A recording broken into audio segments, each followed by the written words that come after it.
निशान साहिब को फहराने वाला दीप सिद्धू नरेंद्र मोदी का खास आदमी है।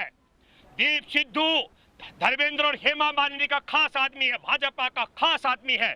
मैं ये बात इसलिए कहना चाह रहा हूँ, ये किसान आंदोलन है, निशान साहिब फहराने का आंदोलन नहीं था। ये इस देश के किसानों का आंदोलन है, ये सिख धर्म का आंदोलन नहीं है। पर योजनाबद्ध तरीके से षड्यंत्र के तहत संघ परिवार की सरकार ये टायर लगाना चाहती है, ये सिखों का आंदोलन है, वो बदनाम करना चाहती है कि ये संघ सरकार के इशारे पर जिन्होंने शाहीन बाग पर गोलीबाज को अपनी पार्टी में शामिल कराया, जिन्होंने जामिया मिलिया पर गोली चलवाई, जिनका हथियार बंद पकड़ा गया था सिंगो बॉर्डर पर, उन्होंने ही कल जहां पर तिरंगा की जगह दूसरा झंडा फहराने की बात की अफवाह फैलाई है। तिरंगा अपनी जगह कायम था, इस बात को भी आपको समझना पड़ेगा। एक बड़ा संदेश ये भी गया है देश में, ये समझ लीजिएगा। मैं मानता हूं कि नरेंद्र मोदी के इशारे पर नरेंद्र मोदी की पुलिस ने योजनाबद्ध तरीके से दीप सिद्धू जैसे लोगों को वहां पहुंचाया। आपके सामने वीडियो गोदी मीडिया नहीं दिखा रहा होगा, जब संघ के गुंडे पुलिस कर्मियों पर हमला कर रहे थे तो हमारे किसान उनको बचा रहे थे।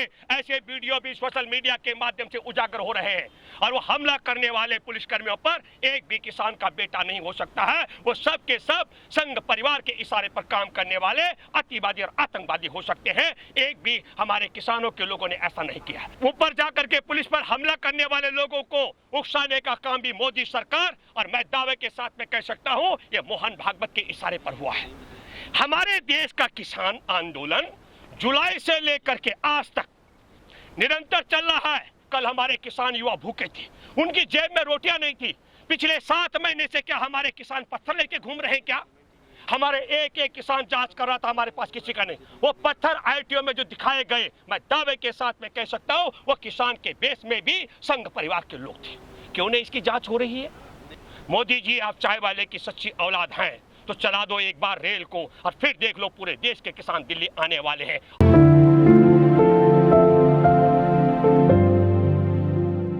एक देश के अंदर बड़ा बवाल मचाया जा रहा है। कहा जा रहा है कि जैसे किसान आंदोलन का लक्ष्य लाल किले पर निशान साहिब फहराना ही रहा हो।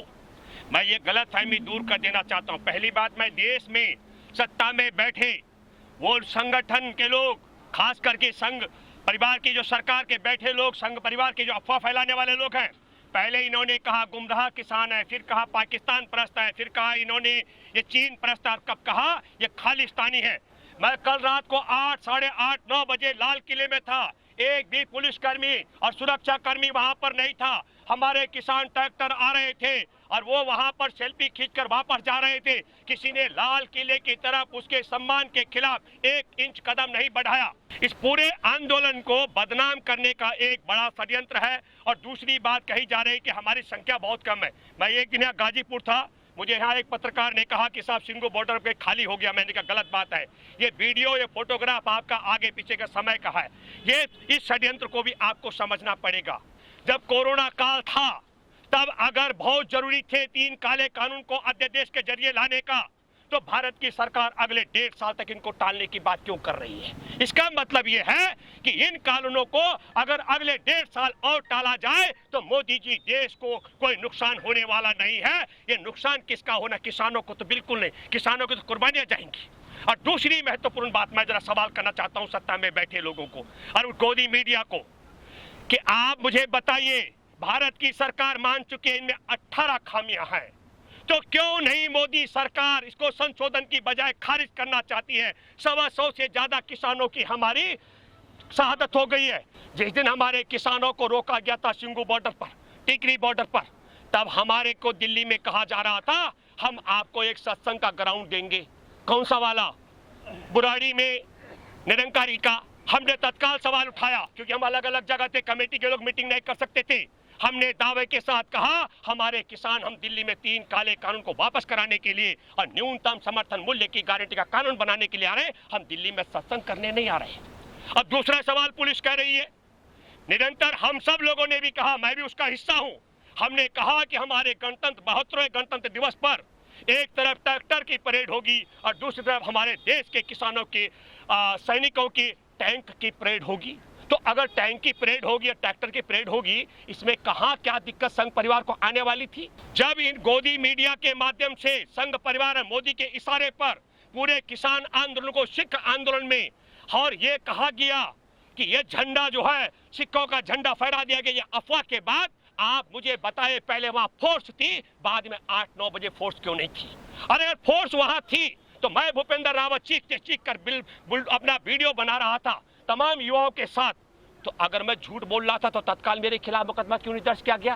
पुलिस बताए कि कौन कौन सबूत है। मैं जो बात कह रहा हूं, तो हमारे किसी किसान ने लाल किले की तरफ ना तो कंकड़ फेंका है और ना लाल किले के पर झंडा जो फहरा तिरंगा उसकी शान में कुछ कहा है। और जो लोग इस सब आंदोलन को बदनाम करने का षड्यंत्र कर रहे थे, चाहे वो मीडिया में बैठे लोग हो, चाहे वो मीडिया के बाहर जो अभी बिलाप कर रहे हैं, छाती पीट रहे हैं, मेरा लाल किला, मेरा तिरंगा, मेरा देश। अरे हमारे किसानों का देश है, जवानों का देश है। वो छाती पीटने वाले, बिलाप करने वाले तब कहां चले गए थे? जब अर्नब गोस्वामी के पास हमारे देश में पुलवामा के जवानों की शहादत के बाद वो ठाके मार रहा था, खुशियां मना रहा था और विजय श्री की गाथा लिख चुका था, मोदी सरकार की जीत बता चुका था, तब वो बिलाप करने वाला गोदी मीडिया कहां चला गया? जब एयर स्ट्राइक से पहले 26 फरवरी को एयर स्ट्राइक की हमने पाकिस्तान पर और 23 फरवरी को वो ट्वीट कर चुका था, वो सबूत उसके पास पकड़े जा रहे हैं, तब वो कहां चला गया था? हमारे देश में बिहार के चुनाव से पहले बिहार रेजिमेंट के 79 जवानों को मरवाया गया, तब वो गोदी मीडिया बिलाप क्यों नहीं कर रहा था? हमारे देश का एलएसी बदल चुका है, अरुणाचल के अंदर 4.5 किलोमीटर कब्जा कर चुका है, चीन ने अपने गांव बसा दिए, डोकमाल में कब्जा कर लिया, तब कोई राष्ट्रीयता का बिलाप नहीं हो रहा है। हमारे देश के किसान 100 से ज्यादा शहादत दे चुके हैं, तब कोई चर्चा नहीं हो रही है। जिम्मेदारी के साथ मैं भूपेंद्र रावत भारतीय किसान मजदूर संयुक्त यूनियन का राष्ट्रीय प्रवक्ता हूं और इस आंदोलन की 27 अक्टूबर की जो पटकथा थी और हमारा जो अहिंसक आंदोलन चलता आ रहा है, ये निरंतर तब तक जारी रहेगा जब तक देश में 3 काले कानून नहीं हट जाते हैं और न्यूनतम समर्थन मूल्य का लाभ न मिलने से पिछले 10 साल में 45 लाख करोड़ का नुकसान हमारे किसानों को हुआ। जब तक न्यूनतम समर्थन मूल्य की गारंटी का कानून नहीं बन जाता, हमारी यह लड़ाई जारी रहेगी। हम हिंसा का बिल्कुल विरोध करते हैं, हर तरीके की हिंसा का, और हम विरोध करते हैं नरेंद्र मोदी के इशारे पर दीप सिद्धू जैसे लोग आए थे, दीप सिद्धू को रिमांड पर लिया जाए, धर्मेंद्र से भी पूछताछ हो, नरेंद्र मोदी के साथ भी पूछताछ होनी चाहिए, पुलिस कर्मियों को एफआईआर देना चाहिए कि नरेंद्र मोदी का अहम करीबी आदमी इस पूरे मामले का सरगना था, उसकी जांच पड़ताल होनी चाहिए और पूछा जाना चाहिए इस षड्यंत्र में किसान आंदोलन को निशान आंदोलन में तब्दील करने का षड्यंत्र क्यों किया गया। मैं आखिरी बात कहना चाहता हूँ, रेल सेवा नहीं चल रही है। कल के किसान आंदोलन में पूरे देश भर के किसान शामिल थे। मैं उम्मीद करता हूं कि चाय विक्रेता देश विक्रेता बन चुका, एक बार रेल चला देंगे अगर संसद सत्र में जो शुरू होने वाला बजट सत्र, तो मैं दावे के साथ कहता हूं जिंदाबाद, किसान मजदूर एकता जिंदाबाद, किसान मजदूर एकता जिंदाबाद।